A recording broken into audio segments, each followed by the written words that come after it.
ओम शांति। आज प्यारे मीठे भगवान की अव्यक्त मीठी मुरली मंथन की डेट है 28 मार्च 2021। तो आज मीठे मीठे बाबा ने जो विशेष टाइटल दी है वो है बेहद के वैरागी ही सच्चे राज ऋषि। इसके बारे में बहुत सुंदर समझाया है। आज बाप दादा सर्वराज ऋषियों के दरबार को देख रहे हैं। सारे कल्प में राजाओं की दरबार अनेक बार लगती है, लेकिन यह राज ऋषियों की दरबार इस संगम युग पर ही लगती है। राज ऋषि अर्थात मन के राजा और स्वभाव से ऋषि। हाँ? वैसा राजा जिसको व्यक्ति वस्तु वैभव का कोई आकर्षण नहीं है, वो प्रकृति जीत है। तो ऐसे राज ऋषियों की दरबार सिर्फ संगम युग पर लगती है, जब भगवान आते हैं। राजा भी हो और ऋषि भी हो, यह विशेषता इस समय ही इस दरबार की गाई हुई है। एक तरफ राजाई अर्थात सर्व प्राप्तियों के अधिकारी और दूसरी तरफ ऋषि अर्थात बेहद के वैराग्य वृत्ति वाले। एक तरफ सर्व प्राप्ति के अधिकार का नशा और दूसरी तरफ बेहद के वैराग्य का अलौकिक नशा। जितना ही श्रेष्ठ भाग्य उतना ही श्रेष्ठ त्याग। दोनों का बैलेंस, इसको कहते हैं राज ऋषि। ऐसे राज ऋषि बच्चों का बैलेंस भगवान स्वयं देख रहे थे, जो अभी अभी अधिकारीपन का नशा और अभी अभी वैराग्य वृत्ति का नशा इस प्रैक्टिस में कहाँ तक स्थित हो सकते हैं, अर्थात दोनों स्थितियों का समान अभ्यास कहाँ तक किया है, यह चेक कर रहे थे बाबा। नंबरवार अभ्यासी तो सब बच्चे ही हैं, लेकिन समय प्रमाण इन दोनों अभ्यास को और भी ज़्यादा से ज़्यादा बढ़ाना है। और बेहद के वैराग्य वृत्ति का अर्थ है किनारा करो हद के आकर्षण से। हाँ, मन बुद्धि संस्कार में जो भी वेस्ट थॉट आते हैं उनसे ऊपर उठो। मन बुद्धि किसी भी तरह के आकर्षण में नहीं आ गई। बेहद अर्थात मैं संपन्न आत्मा पिता समान सदा सर्व कर्मेंद्रियों की राज्य अधिकारी कहाँ तक बनी हूँ, यह चेक करना है। इन सूक्ष्म शक्तियों मन बुद्धि संस्कार के भी अधिकारी, संकल्प मात्र भी अधीनता न हो, इसको कहते हैं राज ऋषि। आई बात समझ में? सूक्ष्म शक्तियाँ, मन की जो सूक्ष्म कमजोरी होती है, जो कि एकदम महीन होती है, उसमें भी हम किसी संस्कार के वश तो नहीं है, कोई हमें अधीन तो नहीं बनाया। हाँ, सिकंदर के बारे में कहा था ना उस साधु ने, जिसको वो जबरदस्ती अपने देश ले जाना चाहते थे। हाँ, सिकंदर ने उनको बुलवाया था कि मेरे दरबार में आओ, और साधु जी तो गए नहीं, तो सिकंदर को खुद ही जाना पड़ा था उनके पास। और उनकी विनम्रता देखकर यह पिघल गया और लास्ट में बोला कि आप तो क्यों नहीं आए, मेरे पास तो मेरे एक इशारे पर सभी पहुंच जाते हैं, आप नहीं आए, इसलिए मुझे क्रोध आ गया आप पर। तो साधु ने क्या कहा था? उसने कहा था कि मैं गुलाम के घर नहीं जाता। तो सिकंदर को फिर गुस्सा आ गया, मैं कहाँ गुलाम हूँ, मैंने तो कितनों को गुलाम बनाया है। तो साधु जी ने कहा कि तुम अपने गुलाम हो, अपने गुस्से के, तुम अपने क्रोध के, अपने मन के गुलाम हो। तो मैं तो राजा के पास जाता हूँ, क्योंकि मैं तो राज ऋषि हूँ ना। तो ये बात है, मतलब अपने मन के राजा बनना है। यही बाबा हमें कह रहे हैं कि चेक करो कि कहाँ तक बने हो। स्थूल कर्मेंद्रिय तो मोटी बात है। हाँ, आँख नाक कान हाथ पैर को वश में कर लेना ये इजी भी है, लेकिन मन बुद्धि संस्कार को वश में कर लेना यह सूक्ष्म अभ्यास है। इसी पर विजयी बनना है। अपनी खुशी, अपनी शांति, अपना आनंद, ये हमें ईश्वर की दी हुई गिफ्ट है हमारे लिए। हम इसको बेकारण बेवजह किसी पर भी जाया नहीं कर सकते, क्योंकि भगवान ने हमें स्वयं दी है। हाँ, अब जैसे भगवान ने हमें सांसें दी है, तो ये सांसें क्या हम बेवजह किसी पर गंवा देंगे, अपनी जान दे देंगे? नहीं, ये जीवन मिला है जीने के लिए। भले ही हम जानते हैं कि किसी आत्मा की आदत होती है कि वो हमें दर्द देने में पीछे नहीं रहते, क्योंकि उन्हें हमारे सारे ठिकाने का पता है, कौन सी कमज़ोर नसें जिस वजह से हम फंसते हैं। तो भले ही वो लाख कोशिश करते रहे, लेकिन हमसे भगवान क्या चाहते हैं? हम किनसे पढ़ रहे हैं, यह हमें बिल्कुल नहीं भूलना है। हम स्वयं भगवान से पढ़ रहे, सारी बातें हम ईश्वर को शेयर कर देना। देही अभिमानी स्थिति बनकर स्वयं को आत्मा समझे कि मैं आत्मा इस विभूति तट पर विराजमान हूँ और मेरे ठीक सामने मेरे शिव बाबा, शिव परमात्मा निराकार रूप में है और उनकी लाइट और लाइट मुझ आत्मा पर पड़ रही है। और जो भी बात मन में फंसा हो, जिस भी बात से हम हलचल में आ गए हैं, बहुत चिंतित हैं, डिप्रेशन में हैं, तकलीफ में हैं, वो सारे ग्रीफ बाबा की किरणें हमसे सोख लो। बाबा ने एक वाली में बोला था ना कि मैं हूँ ब्लॉटिंग पेपर, जिसके संसर्ग में आने से तुम्हारे मन पे पड़े जो दाग है, जो दुख है, जो तनाव, चिंता, परेशानी, वो सब मैं सोख लेता हूँ। कितनी बड़ी बात, बाबा खुद स्वयं कह रहे हैं कि मैं तुम्हारी मदद के लिए आया हुआ हूँ। बच्चे मुझे यूज ही नहीं करते, तो बाबा क्या करें? स्वयं आए हुए और हमें सब रास्ता बता रहे हैं, और बच्चे फिर भी न करे तो भगवान क्या करे, है? तो इसीलिए बाबा कहते हैं कि सूक्ष्म अभ्यास है मन बुद्धि संस्कार की, मतलब अपनी उन कर्मेंद्रियों पर विजय प्राप्त करें। हाँ, ऐसे संकल्प और संस्कार और निर्णय शक्ति बुद्धि जो तुम्हारे ऑर्डर पे चले, अर्थात राजा राजा जो सब पर ऑर्डर कर सकता है। राजा का ऑर्डर उसी घड़ी उसी प्रकार से मानना, यह है राज अधिकार की निशानी। ऐसे नहीं कि 3-4 मिनट के अभ्यास के बाद मन माने या एकाग्रता के बजाय हलचल के बाद एकाग्र बने, इसको क्या कहेंगे? बाबा कह रहे ऐसा नहीं 3-4 मिनट व्यर्थ में चले गए, फालतू उल्टा सुल्टा कर्म किए और उसके बाद मन को एकाग्र कर लिए। हाँ, हलचल में आते रहते हैं, अचानक एकाग्र कर लिए, इसको अधिकारी नहीं कहेंगे, इसको कहेंगे हाँ 50-50। तो 50-50 वाले राजा पे कोई भरोसा नहीं करेगा। हाँ, तो पहले ही सुनाया है ना कि अंतिम समय के अंतिम रिजल्ट का समय 1 सेकंड का क्वेश्चन एक ही होगा। इन सूक्ष्म शक्ति के अधिकारी बनने का अभ्यास अगर अभी नहीं किया तो अंत समय में फेल हो जाएंगे। बाबा हमें बार बार चेतावनी दे रहे हैं कि बच्चे पेपर में पास हो जाओ, जो पेपर आ रही है उन पर सहजता से इजी वे में उस पर ओवरकम करो, नहीं तो फिर लास्ट में यही पेपर तुम्हें फेल करेगा। ऐसे ही बुद्धि अर्थात निर्णय शक्ति पर भी अधिकार हो, जिस समय जो परिस्थिति है उसी प्रमाण उसी घड़ी निर्णय करना, इसको कहेंगे बुद्धि पर अधिकार। ऐसे नहीं कि परिस्थिति का समय बीत जाए फिर निर्णय हो कि यह नहीं होना चाहिए था, अगर यह निर्णय करते तो बहुत अच्छा था। मतलब ऐसा नहीं कि समय बीत जाने पर बुद्धि खुले कि हमें तो ऐसा करना चाहिए था। इसके लिए हमें ट्रू वेल विशर की आवश्यकता है।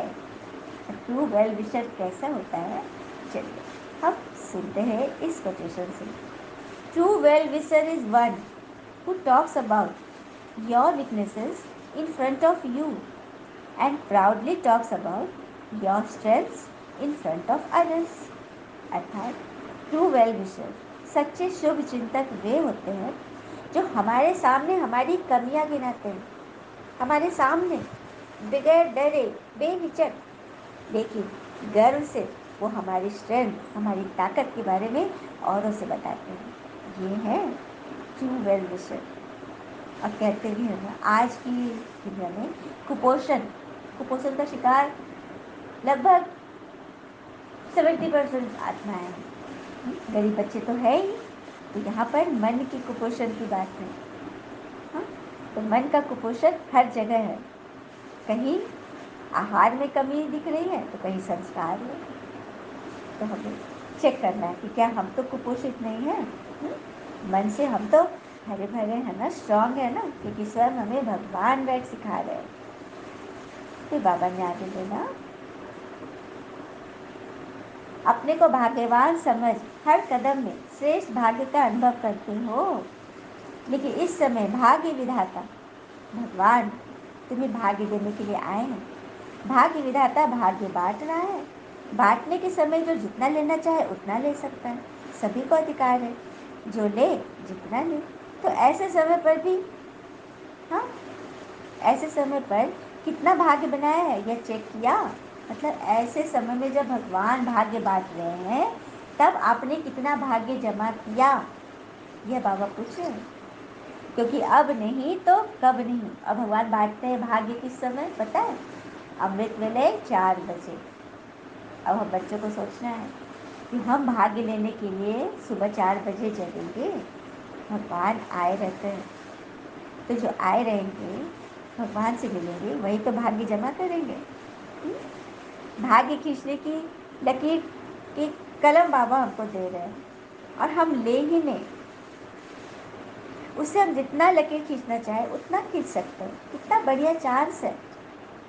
तो सदा इस भाग्यवान समय के महत्व को जान करके जमा करते हो ना। बाबा पूछ रहे हैं, सबकी चेकिंग कर रहे हैं बाबा। ऐसे ना हो कि चाहते तो बहुत थे लेकिन कर न सके। करना तो बहुत है लेकिन किया तो इतना ही। तो यह अपने प्रति उलहना रह न जाए। मतलब अपने प्रति भी उलहना वाले देने वाले मत बनो कि हमको इतना मौका था हमने किया ही नहीं, हम तो ऐसे ही हैं, हम तो एकदम मूर्ख हैं। तो सदा भाग्य की श्रेष्ठ लकीर बनाते चलो और औरों को भी श्रेष्ठ भाग्य की पहचान देते चलो। वाह मेरा श्रेष्ठ भाग्य, यही खुशी के गीत गाते रहो। हमेशा मन में यह अनहद नाद बजता रहे कि वाह मेरे बाबा, वाह मेरा भाग्य, वाह मेरा परिवार। बाबा आगे कह रहे, सदा अपने को स्वदर्शन चक्रधारी श्रेष्ठ आत्माएं अनुभव करते हो। स्वदर्शन चक्र अर्थात माया के अनेक चक्रों से छुड़ाने वाला। स्वदर्शन चक्र सदा के लिए चक्रवर्ती राजा भाग्य का अधिकारी बना देता है। स्वदर्शन, स्व का दर्शन, स्व अर्थात आत्मा, आत्मा का दर्शन, आत्मा के 5 स्वरूपों का दर्शन। ये जो आत्मा हम अभी शरीर में देख रहे हैं, ये आत्मा सबसे पहले इनिशियल स्टेज में अनादि स्वरूप में पॉइंट ऑफ लाइट आत्मा रूप में थी, परम धाम निवासिनी थी। उसके बाद वह सत्युग में आई। हाँ, राजकुमार राजकुमारी बनी, देवी देवता बनी, आदि में देवी देवता बन गई, सेकेंड स्वरूप। थर्ड में मध्य में थे, वो पूज्य स्वरूप बन गई, इष्ट देव देवी बन गई, पूजन होने लगी उनकी। फिर फोर्थ स्वरूप में वह ब्राह्मण स्वरूप बन गई, संगम युग पर शुद्ध से ब्राह्मण बनी, भगवान का बच्चा बनी। और 5वें स्वरूप में ब्राह्मण जब 16 कलश संपूर्ण ब्राह्मण हो जाएंगे तब हम बन जाएंगे फरिश्ता, अर्थात हमारे हाड़ मांस के शरीर से हम सूक्ष्म शरीर में आ जाएंगे, मतलब पवित्र स्वरूप। और वही फरिश्ता फिर सत्युग में देवी देवता बनेंगे। तो यह है आत्मा का 5 चक्र, जिसे याद करने से हम माया के अनेक चक्रों से बच जाएंगे और चक्रवर्ती राजा बनेंगे। यह स्वदर्शन चक्र का ज्ञान इस संगम युग पर ही प्राप्त होता है। ब्राह्मण आत्माएं हो इसीलिए स्वदर्शन चक्रधारी हो। ब्राह्मणों को सदा चोटी पर दिखाते हैं, चोटी अर्थात ऊंचा, ब्राह्मण अर्थात सदा श्रेष्ठ कर्म करने वाले, ब्राह्मण अर्थात सदा श्रेष्ठ धर्म धारणाओं में रहने वाले। ऐसे ब्राह्मण हो ना, बाबा पूछते हैं। ब्राह्मण अर्थात सदा श्रेष्ठ कर्म करने वाले और सदा धारणाओं में रहने वाले। नामधारी ब्राह्मण नहीं, काम करने वाले ब्राह्मण, क्योंकि ब्राह्मणों का अभी अंत में भी कितना नाम है। सच बात है, आज कोई भी पूजा पाठ हम करते, शुभ कार्य करते, तो किसको याद करते हैं? ब्राह्मणों को ना। तो ब्राह्मणों का आज भी बहुत नाम है, इस अंतिम समय में भी। तो आप सच्चे ब्राह्मणों का ही यह यादगार अब तक चल रहा है। हमारे नाम से तो वे ब्राह्मण बनते हैं, तो हमारे नाम का यादगार अभी तक चला आ रहा है। कितनी बड़ी भाग्य की बात है ना। तो हर संकल्प, हर बोल, हर श्रेष्ठ कर्म करने वाले ऐसे स्वदर्शन चक्रधारी श्रेष्ठ आत्मा हो। बाबा बोल रहे हैं, आपके हर संकल्प, हर बोल श्रेष्ठ कर्म करने वाले हो, ऐसे स्वदर्शन चक्रधारी बने हो। सदा इसी स्मृति में रहो। अच्छा,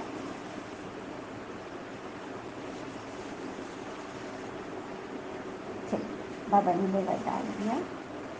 अपने पूजन को स्मृति में रख, हर कर्म पूजनीय बनाने वाले परम पूज्य स्वरूप भव। अपने पूजन को स्मृति में रख, हर कर्म पूजनीय बनाने वाले परम पूज्य भव। कैसे? आप बच्चों की हर शक्ति का पूजन देवी देवताओं के रूप में होता ही है। सूर्य देवता, वायु देवता, पृथ्वी देवी, ऐसे ही आप ब्राह्मण हो ना, नामधारी ब्राह्मण नहीं, काम करने वाले ब्राह्मण, क्योंकि ब्राह्मणों का कभी अंत में भी कितना नाम है। अभी के समय अंत में भी ब्राह्मणों का ही तो नाम है। आप सच्चे ब्राह्मणों का ही यह यादगार अब तक चल रहा है। कोई भी श्रेष्ठ काम होगा तो ब्राह्मणों को ही बुलाएंगे, बुलाते हैं ना शुभ कार्य में, क्योंकि ब्राह्मण ही इतने श्रेष्ठ हैं। तो किस समय इतने श्रेष्ठ बने हैं? अभी बने हो, इसीलिए अभी तक भी श्रेष्ठ कर्म का यादगार चल रहा है। हर संकल्प, हर बोल, हर कर्म श्रेष्ठ करने वाले ऐसे स्वदर्शन चक्रधारी श्रेष्ठ ब्राह्मण बनते हैं। इसी स्मृति में सदा रहो। स्लोगन 11 बनी। जीवन में संतुष्टता और सरलता का अनुभव, संतुलन रखना ही सबसे बड़ी विशेषता है। जीवन में संतुष्टता और सरलता का अनुभव, क्योंकि सरल सब कुछ मिल जाएगा हमें, पैसे मिल जाएंगे, आदमी मिल जाएंगे, रिश्ते मिल, सभी कुछ मिलेंगे, लेकिन सरलता कैसे मिलेगी? जब हम अंदर से सरल होंगे, जब हम अंदर से सीधे होंगे, हर एक को गले लगाने के लिए तैयार रहेंगे। जब हर एक ऐसा सोचेगा तो फिर बदलते ही काया। जीवन में संतुष्टता और सफलता का संतुलन रखना की बड़ी विशेषता है। तो हम बच्चे इन चीज़ों का संतुलन ज़रूर रखेंगे। अच्छा, ओम शांति। शुक्र मीठे बाबा, वो बाबा के प्यारे प्यारे बच्चे। Thank you Baba. All is well always. ओम शांति।